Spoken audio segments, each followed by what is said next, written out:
You make a great cup of coffee. I was about to say how trash it was right now, dude. I did not. Honestly, I did not mess when with you said you're making some coffee right now, in my head I'm like, does he have like a Breville or? All right, we locked in. All right. What's up, guys? This is the Coffee and Jesus podcast. Today, we have a super special guest. We have Evan Singh. I said that right because I know. You did. Yeah. I'm proud of you, dude. Thank you. I wasn't sure at first, man. I'm trying, man. I'm proud of you. Graduated high school. Let's go. Bro. Sorry. Guys, this is Evan. I love Evan so much. I'm so glad he's here. This is going to be incredible to talk to you and hear your testimony and just get some advice and some rebukes from you, you know, just 100%. like, yeah, it's gonna be good. Okay, I've been doing a lot of thinking, and I think that I really want to hear your testimony on like, okay, first I think you should explain like who you are, because you went to CCBC, the Bible college program that I'm doing right now. You graduated from that. Shout out CCBC. Yeah, shout out, bro. And then you did a third year too, right? Yes. And then now you're a youth pastor, which is insane. Yeah. How has that been and everything? Dude, it's been amazing. It's been so fun getting to build. I think CCBC has set me up for success. Like that's one thing if you're called a ministry in any form or aspect of it, like do the college. Because you don't just go through normal college, you get trained by the best. And that set me up for success. So I go into a new church, a new area, new city, and instead of being like stressed out of my mind, what the heck do I do? There's moments of that because I'm human, but it was more of a, okay, let's build. And that's what CCBC does. It teaches you how to build your life. For sure. Yeah, dude, it's... mic drop. Yeah, it's crazy, bro. The CCBC program will definitely break you down because it's like... Dude, nuts. It reveals so much where you're like, all right, I think I have everything together with God. You're not as good as you thought. And then it's like, nope, you got to work on some things, some things out with God, and He's, building you up and teaching you a bunch of different lessons through the program. I think it's a great program. I'm in my first year, so I'm still figuring that stuff out. I mean, you're always going to be figuring stuff out. Yeah, but... Yeah, I love that. I think CCBC just teaches you how to figure it out. Because, in 20 years from now, I'm probably going to be going through some stuff that I need to figure out. But CCBC teaches you, hey, here's the right method, the right way to do it. Yeah, definitely. It talks like they talk about in the college how it's like you're taking like the 1 or 2 years to dedicate your life to God. Yeah. And then after that, it sets you up for success with whatever, you do after. Like it's the years you dedicate that help you with the future, which is like super rad. It's like, you dedicate time now, focus on God, and still focus on God in the future. But it's like, is it only? Yeah, I know, just the 2 years, and then we're good. But and then what's the church you're at right now? The House LA. The House LA. Yeah, out in Northridge. Fire. If you're ever in town, Sunday night worship night. It's gonna be phenomenal. Dude, the House LA. It's dope. So we're in a new building the last 3 years. Yeah. It's been sick. Getting to lead under my pastors out there has been phenomenal.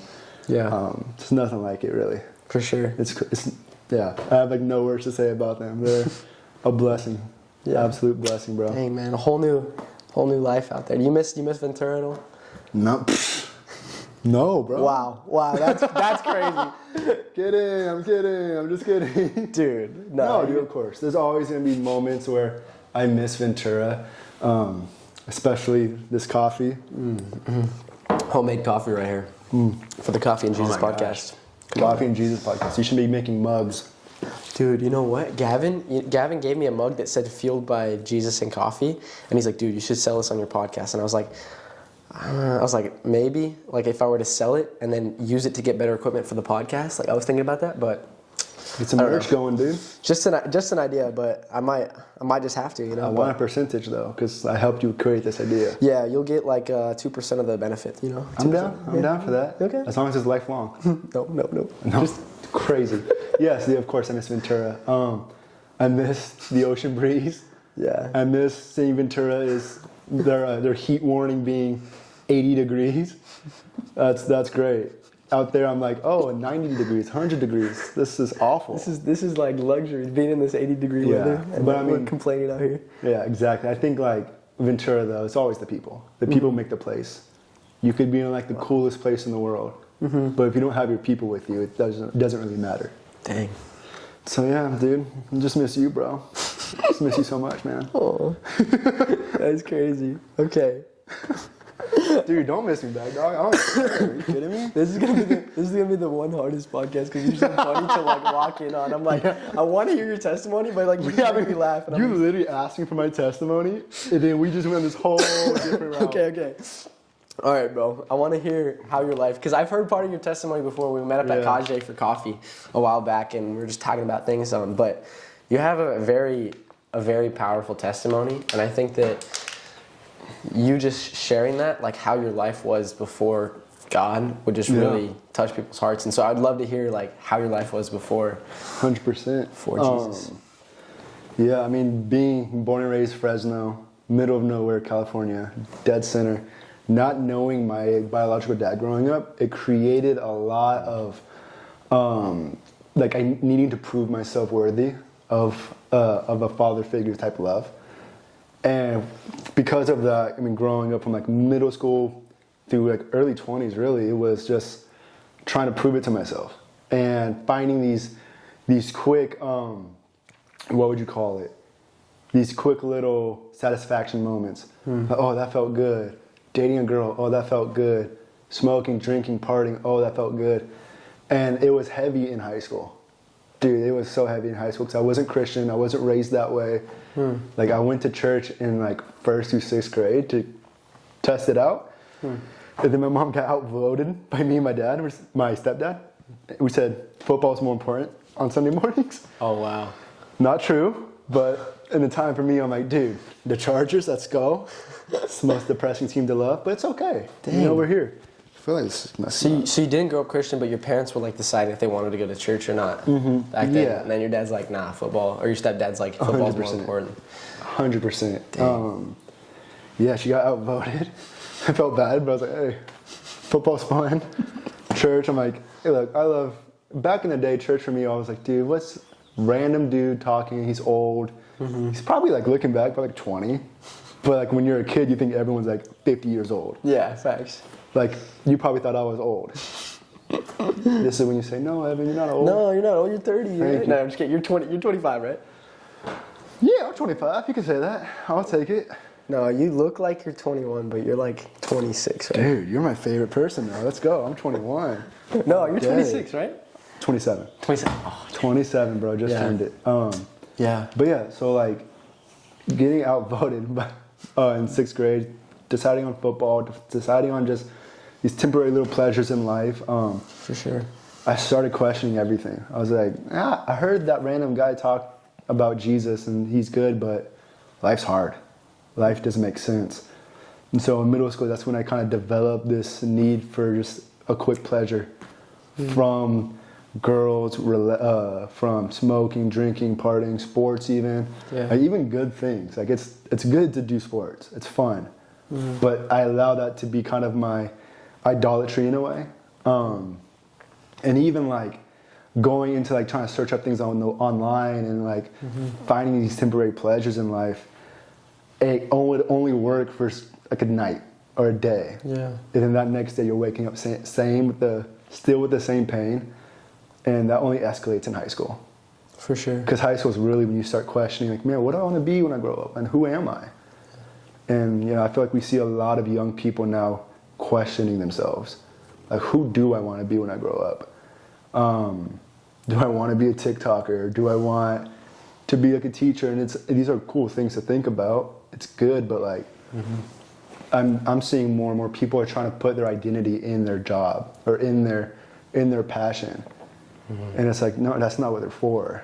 Dang. Everything's for just to elevate the kingdom. Was your mindset like that? Like, what was your mindset like before that? Because like your mindset now is like elevate God's kingdom, but like back then, like, dude, what were your thoughts? Everywhere. Yeah, like on like because you do like different things and try to like fulfill like a pleasure, but like 100%. What were those things for? Bro, my mind was everywhere. Truly, I was never one to think about one thing constantly. Yeah. It was like I'm trying to think of that arcade game, the little the ping pong thing. The ping pong thing, right? Like, you hit it and it shoots up and you try to keep it up. But you know how in those moments where it goes crazy? Yeah. That's my mindset all throughout high school. Not knowing who I was, not knowing what I wanted to be. And this all stimulated, or that's the right word, Yeah. sure.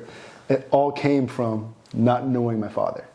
It all came from a lack of a father's love. And because of that, I dove into like relationships, a hookup culture, and this felt good. This makes me feel, on top and good about myself. But I would wake up the next day terrible. I would wake up still with the same pain. I would smoke weed to try to forget everything. Woke up again, same pain. Yeah. And that carried on even through like my early 20s. I really didn't get a hold of it until I locked in with Jesus. And that was around like early 20s, like 21. Got saved at a youth camp at 18. And which honestly, to backtrack, that is insane to me. Because when I got saved, I wasn't even like, I was a leader at a camp who wasn't saved yet. Whoa. Like, that's weird. Yeah. I've never seen it done that way before. Yeah, how does that work? Some people, you just need volunteers, man. And I just remember one day seeing a pregnant lady setting up a youth group. And they're asking me, like, hey, how old are you? I'm like, I'm 18, I'm in high school, senior. Like, cool, come help out. What? But like this lady's like setting up a whole table outside. And it's like the summertime Fresno heat, it's like 1,000 degrees. Okay, I don't believe in you weird people, what y'all believe in. But I'll be nice. Yeah. But from that, I felt I just felt such community in my life. It's like, I just want to be around these people. They're awesome. And it was weird because like in a small group setting, they're asking me about questions for Jesus. And like I'm having teenagers ask me, Evan, like, what does the preacher mean when he says this about God? Dude, that's such a good question. Here, Alex, why don't you answer? Like I'm assisting everybody. I said, nah, you get it. But it was at this camp. Dang. I get saved. Wow. It was the last night of worship, snot rockets, tears, and just God just does what he does best and meets you in your mess. And next morning, baptized. Wow. Next morning. Holy smokes. Next morning. We did baptisms usually the last morning of every camp back then in Fresno. And for me, I was like, if what I encountered last night, I know that wasn't just what man created. It wasn't cool lighting. It wasn't like a fog machine. It was the presence of God. Yeah. And got baptized the next morning because I'm like, I want to experience this forever. Wow. I want to do life with you, God. I'm declaring out loud to the public, I'm not who I once was. I'm not a person of addiction anymore. I'm not a person who needs to jump from relationship to relationship anymore, to smoke weed, to drink anymore. I'm Evan, son of God. And get baptized, declared my faith. And then within that, it's like, okay, I only want to do this for the rest of my life. And that's when I felt the call to ministry. Which that's its own thing, which is insane. Dude. I can go on and on about this for hours. Dude, that's so beautiful. So it's like the whole moment of you just going to camp from meeting that one pregnant lady, and literally she was like, "Can you help with this?" And then you're like, yeah. "I'm down. Like I'll do it." But I'm not that weird Christian guy. And dude, I wasn't the one to be on the corner of the street preaching the gospel. I'm like, dude, I saw those people. I'm like, I'll see you later. Like, this is weird. I'm good. No, yeah. And it was funny because that pregnant lady was the pastor's wife.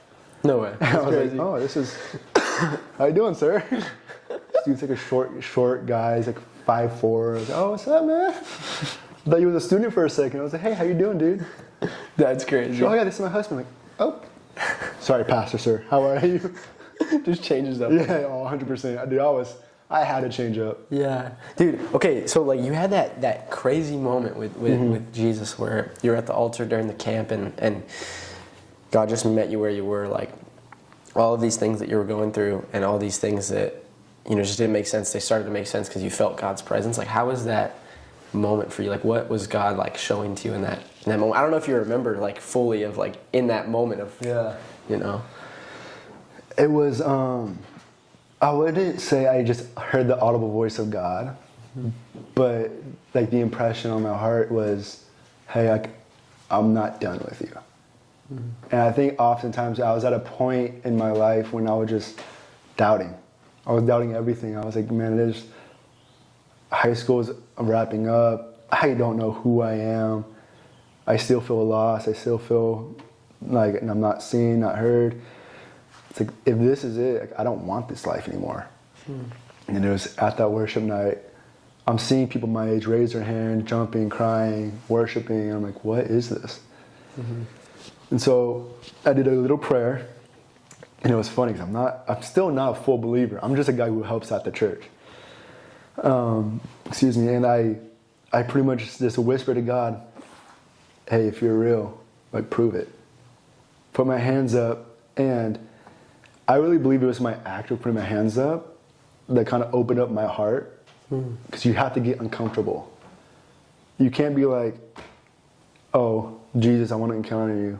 And then just sit there. It's like, dude, prove it to yourself that you're about this. Like, get after it. And I get uncomfortable. I throw my hands up. Yeah. I'm like, my eyes are sealed shut. Because I'm like, if I see anyone looking at me, I'm sitting down. I'm like, I'm going back. I'm getting uncomfortable. I'm hiding. But that was my first time ever, like, throwing my hands up in worship. And in that moment, I just felt the grace of God, and just like him pretty much like telling me, like, hey, everything you've done means, like, my love is still greater. And I'm not done with you. And it was funny because there was a random pastor who was part of the church. It was like just a prayer moment. And like they were walking through like they were just walking through everybody in worship. He goes up to me, puts his like hand on my shoulder. And at first I was like kind of weirded out because he laughed at first. It's like, ha ha ha. I was like, oh, this is weird, dog. Like, I just had my moment, and now you just laugh. Like, you're weird. Yeah, you don't laugh in someone's ear, right? That's just kind of interesting. Especially if they're not a full believer yet. Don't laugh in their ear, Alex. It's weird. I won't do that. Yeah, please don't. Dude, it almost threw me off. I was like, okay, I'm gonna just go. Oh, why do you laugh, bro? I don't know. But he laughed. But then he said this. And he said, God's nowhere near done with you. He's just getting started. And I was like, oh, that's confirmation. Mm-hmm. And then waterworks. Mm-hmm. He leaves. I'm just crying. Snot rockets and all. I was like, oh, dude, I'm so embarrassed. But God, I needed this. He cares, yeah. Yeah, absolutely cares. He looks past my sin in my life. He looks past who I was and who I was in that moment. Yeah. And I think that's something really special about God. He's like the sin that you deal with even to this day, because we all sin. Mm-hmm. He it's not too good for God. It's not too big for God. And I think that's what's so special about it. I think oftentimes we have to try to earn His love. Yeah. When that was never the case. Dude. It's by His grace that we've been set free. Yeah. Not by our works mentality. It's not by creating a Christian podcast that Alex can now walk free with God. It's He's loved you. Yeah. For God so loved the world that He gave His only Son. Yeah. Yeah. Dude, that's insane, bro. My gosh. Dude, when you said like God's bigger than like your sin, He's bigger than like everything that you've done, I think that really touched my heart, because it feels like sometimes we can be like, we can do so much and like we feel so undeserving of God. Mm-hmm. And so far, and for you to say like God told you like it doesn't matter how much you've done, like my love is greater than anything. Like that just, for me, makes me feel so loved that we have a God that died for the sin, died for us being so undeserving, and like He died for us while we were sinners. And it's like, to me that kind of confuses me. It's like I don't deserve you to die for me. And it's like, so it's so powerful. I think there's a lot of people who have that mindset of like, they're too far into sin, they're too far into this lifestyle, that there is no redemption. Like they're too far gone. And I think that God's just like, no, like exactly. He's like, hell no, boy. I'm way better. Hell no, man. And he's like, no, God's just with the beard up in heaven. He's like, hell no, bro. I'm better than your sin, bro. Come on now, lock in and 100%. I mean, even I think of like the prodigal son. That's the story of it, right? He's with the father. He goes away. He wants to live his own life. He does the worst of the worst. And it's like literally at the end of his selfish life, he's with the pigs. It's like starving, wanting to eat what they're eating. And it's in that moment he realizes like, oh, I need my father. He comes back, and the story goes that the father runs to the son. He doesn't wait for him to get his life put together and then come. Yeah. He sees him down and out and runs after him. That's God with us. It's not about what you could do. It's not about, okay, Evan, you're living in sin. Here, let's make your hair right, look like a put together Christian. It's no. Drop down on your knees and understand that you're not greater than God. Your sin is not greater than God. Yeah. His love for you is immeasurable. It's insane. Like he gave his son for you. Not so you could do stuff for him, because you've made in his image.